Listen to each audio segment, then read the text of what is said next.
Good morning. Whoa. We have a sound system. I'm standing here looking out in this huge facility, and I'm looking at Santa Claus's reindeer back there, which really is appropriate because this morning my job is to introduce Colin Best, and Colin is a huge proponent of the Santa Claus Parade in Milton, and he's also a board member with Milton Hydro, and Colin has a direct line to Santa Claus and arranged for his reindeer and sleigh to spend their off-season in our facility. So I wondered where we put them, and there they are. Good morning. My name's Bob Hyatt, and I'm the chair of Milton Hydro, and it's great to see you all here this morning. We've got a fairly planned program this morning. We're going to get through a couple of introductions and then hear from the minister, and that will be the end of the formal program, and then the minister will have an opportunity to take questions and answers from the press, and that will be in kind of a scrum after the meeting is over. Colin Best, anyone who's lived in Milton for any amount of time knows Colin Best. He was first elected to Milton Town Council in 1980. So that's a long time, Colin. He is currently regional and town chair for wards 2, 3, 4, and 5, and chairs the budget and administrative and planning committees. You don't have to correct me. I think you did at one time, I know. And he's on about 12 other committees between Milton and the region. As I said, he's a member of the Hydro Board and a valued member. And his day job, if he has any time for it, he's an independent property appraiser. So we're delighted to have Colin on the board, and I'm pleased to introduce him. Colin. Thank you, Bob. Actually, someone's got to update my CV. That's like, 3 years out of date, but we've changed some committees of the town.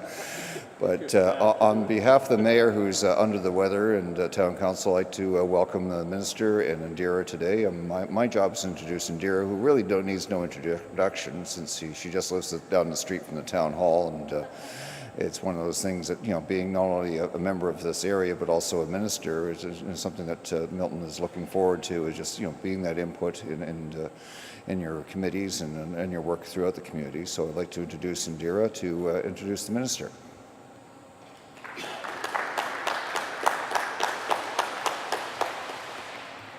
Good morning, everyone. I apologize for being a little late, but I looked in the main lobby and I didn't see anybody, so I thought, nobody's here yet. We'll just wait in the car.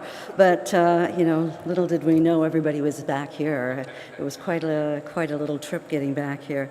I want to tell you how pleased I am to be here with you all this morning, and thank you, Bob, and thank you, of course, Colin. All of us know Colin very well. Most of us know him, though. I know you said the Christmas parade, but I know him because of the market, right? And because of all the things that he does for our community over the years. But I do want to recognize a couple of people. So certainly Councillor Rick Malbuth, and George Menakakis, who's an old friend and a really strong voice in our community, and of course Brian Penman, who we've all known for years because of all of his work in education, but also when it comes to our local hospital. So it gives me great pleasure to be here with you all with so many familiar faces. And it also gives me great pleasure to welcome my very good friend, Glenn Thibeault, the Minister of Energy and the MPP for Sudbury, to Milton. So welcome to Halton. Is this your first trip now, Glenn? Indeed. Yeah. I've been here many times, but first time. Here. there you go, first time here. I'm going to talk a little more about him later on, but I just want to tell you all it's a real pleasure working with Minister Thibeault. It really is, and he's really great to watch because he's very good at what he does and is a real addition to our caucus, and it's been a pleasure working with him. You know, Milton is a diverse community and region. And when I say that, I'm really talking about a couple of things. We have a lot of young families who've just bought their first homes here, as you all know, seniors who've been living here for years, and farmers who have really been working the land for generations. And we also have businesses, small and large, who have been working hard to create a strong local economy for all of us. And all of them will see their hydro bills significantly reduced starting on July 1st. And that's essentially why we're here today, because I know there was an announcement last week about the Ontario Energy Board decreasing prices, and that was very welcome news here because affordable access to electricity is important for many Halton residents. And so it's going to be important for us today to hear more about what Minister Thibeault is doing and what the government is doing. I just want to let you all know that our community has been concerned about this issue for a while and the challenges that we are facing, and so are eager to hear about what this all means and how it translates to our local community, to residents, and to businesses. And I think it's important that we actually have the minister here to explain what is going to be going on. So, you know, I'm not going to spend too much time other than to say what the minister has been able to do is really historic. He's bringing in a historic reduction and decrease in our rates. He's doing it in a very quick way. I can tell you that there has been a lot of work put into this. It has really, I think it's fair to say, consumed him. And those of us who know the minister well have watched from the sidelines and in a very supportive way, because he is our colleague and really spent the time to get to know what was of concern to residents in our province, listen to what everybody was having to say. And I can assure you that some of those conversations weren't easy conversations, right? They're difficult conversations, they're challenging. You wind up in a new portfolio and you're asked to really get out there and work out a solution that works for everyone. And he did it. He really did. And he did it with grace, with kindness, and really with a work ethic that was something that stood out for all of us. And it was a challenging thing to do, and I am so proud that Minister Thibeault is here with us today to tell you all about what he's been doing, what he's been working on, and to tell you all about how he got here and why he thinks it's important. And so I really want you all to give him a warm welcome, because this is absolutely a man who is a true measure, I think, of what a strong politician should be, and someone who really works very hard on behalf of the people of Ontario. And it really is a pleasure to work with him. So please help me give a warm welcome to the MPP of Sudbury and the Minister of Energy, Glenn Thibeault.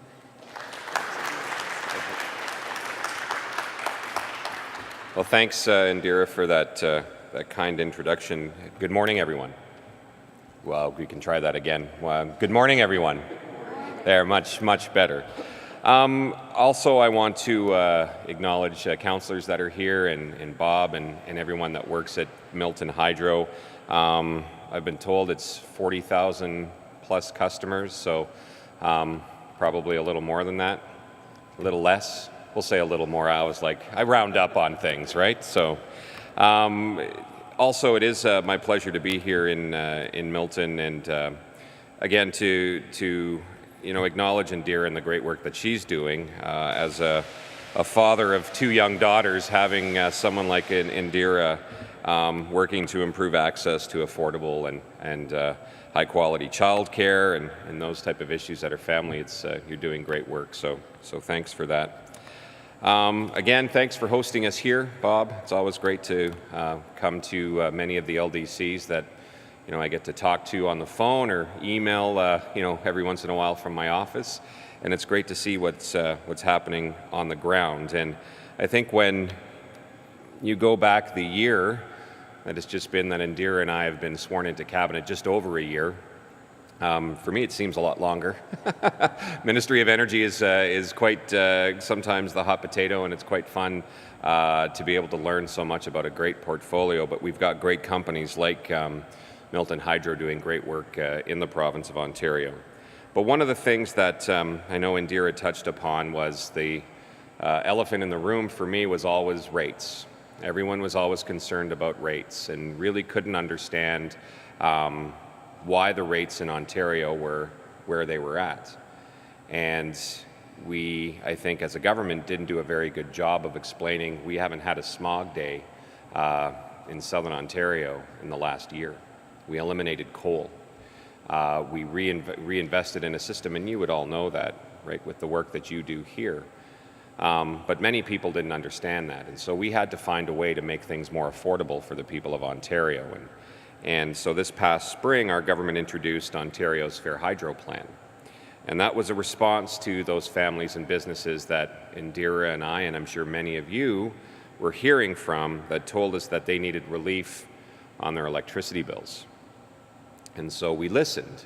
And on Canada Day, the full 25% on average reduction will be in place for every residential home in this province, and of course for 500,000 small businesses and farms across our great province.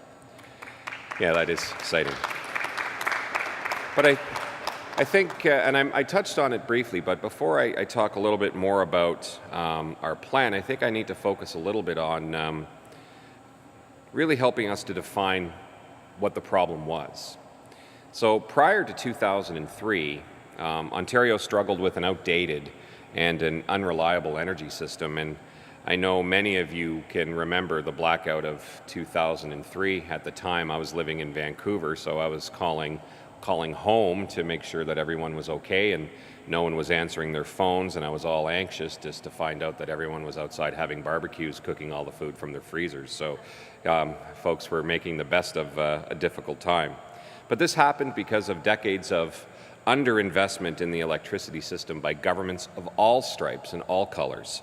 So we had to invest in our generation, our transmission, and our distribution assets. And so in 2003, the province's electricity system required those significant upgrades and repairs just to meet the existing demands of Ontarians. And this became an opportunity, really, as I mentioned earlier, to clean our electricity supply mix and upgrade necessary infrastructure to enhance reliability for families and for our job creators, our businesses. And so the investments that we made ended up costing $50 billion in generation, transmission, and distribution assets across the province. And as part of these investments, we chose to close coal plants. So Ontario's elimination of coal remains the single largest climate change initiative undertaken in North America. That's the equivalent of taking 7 million cars off the road. And driving from Toronto this morning, it seemed like there were 7 million cars from here to Toronto to get here. But anyways, that decision, as I mentioned, helped us reduce smog days from 53, for example, in 2005 to 0 last year.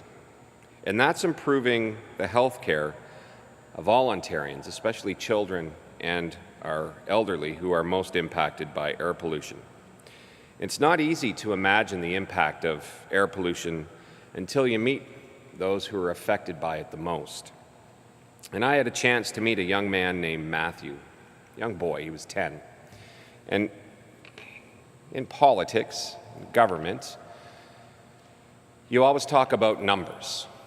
You know, we're talking 7 million cars coming off of the road, right? Our air pollution deaths have dropped by 23%. Our air pollution hospitalizations have dropped by 41%. We're going to save $70 billion by 2040 in healthcare costs because of the elimination of coal. But you sometimes forget what that all means. And so when we had Matthew come to Queen's Park to say thank you because he hasn't had to go to the hospital in a year and a half, that's when you go, that's the right decision. We've made the right decision. Because how many other thousands of Matthews are there when you think about that? That's why we chose as a government to shut down coal. And yes, that did come with a cost. That did cost more. But it was an investment that was absolutely worth making. Because now we have more kids being able to be just kids, being able to go to school, not have to worry about if we're going to send, just think about this. As a government, we used to have to send out reminders, and as I said, 53 times in 2005, telling people not to go outside and breathe. Don't go outside and breathe because the smog is that bad. So these investments that we've made really are worth it. And now, one of the things that I had to do, and I think Premier Wynne was very clear on this, is that we had to make the investments, fix the system, and now make it as affordable as possible. And so when you go back to getting off of coal, we didn't get all of the decisions right. Costs did increase too much, too fast. And so, part of that is, always having hindsight and saying, 2020, if you can go back, would you change things? Well, there's a few things that we could do, but ultimately, at the end of the day, we're the tip of the spear. And when you're the tip of the spear, you don't always do everything perfectly. Everyone's human. But we are in the best position in North America when it comes to how we procure and how we will generate our energy. So back in March, after months of consultations and myself and the Premier and many of my colleagues coming to me saying, this is what I heard at my chamber meeting, this is what I heard at my local town hall, we launched the Fair Hydro Plan. And so this is going to lower electricity bills by 25% on average for all residential consumers, and is about, as I mentioned earlier, about 500,000 small businesses and farms right across the province. Another thing that's important to mention is that any rate increase will be held to the rate of inflation for 4 years to help manage affordability in the medium term. And so just to clarify, this plan included the 8% reduction that we brought forward back in the fall, and that started in January, and it builds on many other incentives that we had to try and bring rate relief on electricity bills. And we know that this was the relief that families here in Milton were asking for, and it's a promise that our government is delivering on. But to accomplish this reform, we had to reform our electricity system. And we'll refinance a portion of our global adjustment to better match the cost recovery time of the actual lifespan of our system's infrastructure. And so for those of you that don't know, the global adjustment is a tool used to pay for the electricity system upgrades and the clean, reliable electricity generation we've built over the last decade. But ratepayers are paying an unfair share of these costs. And we know many of these facilities will last longer and provide value well into the future, so they're going to outlive their contracted terms. And so we use the analogy, it's like a mortgage on your house. We're refinancing it, and we will set a new term that stretches over a longer period. And over time, it will cost more, and it will take longer to pay off, but it will be fairer, because it doesn't ask one generation, our generation, of electricity ratepayers alone to pay the freight for everyone before and after.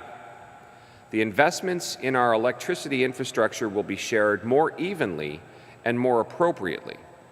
And our efforts will represent the largest structural change to this system in a generation. There's no question that these changes were the right thing to do. What's the name of your main street here in Milton? Is there a main street? Is it Main Street? I could have just said Main Street in Milton and everyone went, oh wow, he knows Milton.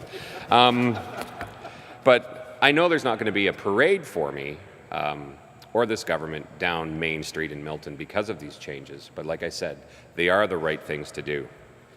See, our Main Street's called Elm, so that's why I wanted to double check.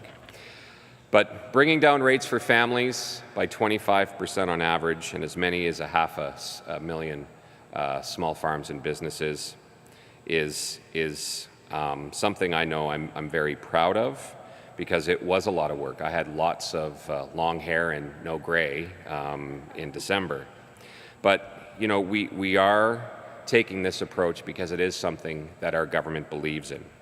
And we will continue to work with great LDCs like Milton Hydro. And we'll continue to look at other ways of pulling costs out of the system to help ratepayers, to help businesses, to help families. And we'll continue to rely on great organizations like yours here. And so once again, I just want to say thank you for hosting me here today. Thank you for letting us come into your fantastic facility. And it's always great for me to be able to learn a little bit more about each LDC that I need to work with. And with that, I look forward to my rest of my day here in Milton with an event at the Chamber and a couple of the businesses here in the community. So it's a wonderful day in Milton. The weather is, I brought the Sudbury sun down for you. So anyways, thanks everyone, and have yourself a great day.